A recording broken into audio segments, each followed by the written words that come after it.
Ես ուզում եմ հարցնեմ կրկին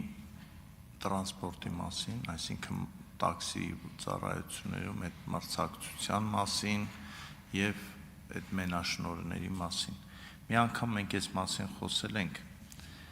Ես ուզում եմ հասկանալ, նորմալ է, երբ որ ծառայություն մատուցողը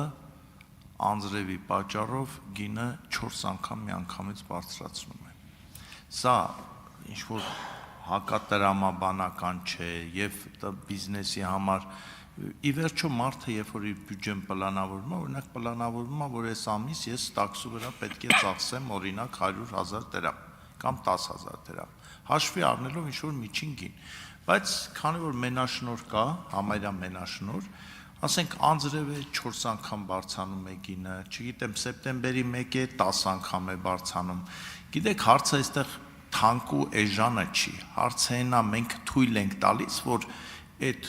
ասենք նույնը պատկերացրեք Վիվասելը որոշեր կամ Յուքոմը որոշեր, որ ժամը 4-ից 7-ը զանգերի գինը միանգամից 4 անգամ թանկանում է, կամ այդ կաբելային հեռուստացույցից օգտվելուց ժամը երեկոյան 7-ից 10-ը գները կտրուկ թանկանալու է։ Այսի ձև է, էլի, ասենք սա երբ է կարգավորվելու է, չգիտեմ ինչ է։ Շնորհակալ եմ, անձրևի պատճառով չի թանկանում առաջարկ պատճառքի վրա, ալգորիթմը հետևյալ ձև է աշխատում։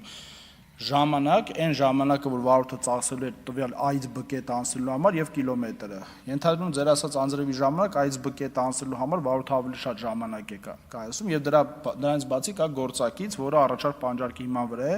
առավելագույն գործակիցը մենք սահմանափակել ենք եւ սարքել ենք 2 անգամ եւ 2 անգամից ավել գործակցի պարագայում Yandex ընկերությունը ընդհանրապես գումար չի աշխատում։ Այսինքն եթե նույնիսկ գինը բարձրացավ, այդ ամբողջ գումարը մնում է տաքսու վարորդին, մենք այնտեղ նաեւ այլ փոփոխություն կարը, որը ձեզ առանձին կներկայացնեմ։ Շնորհակալ եմ։ Արձագանք։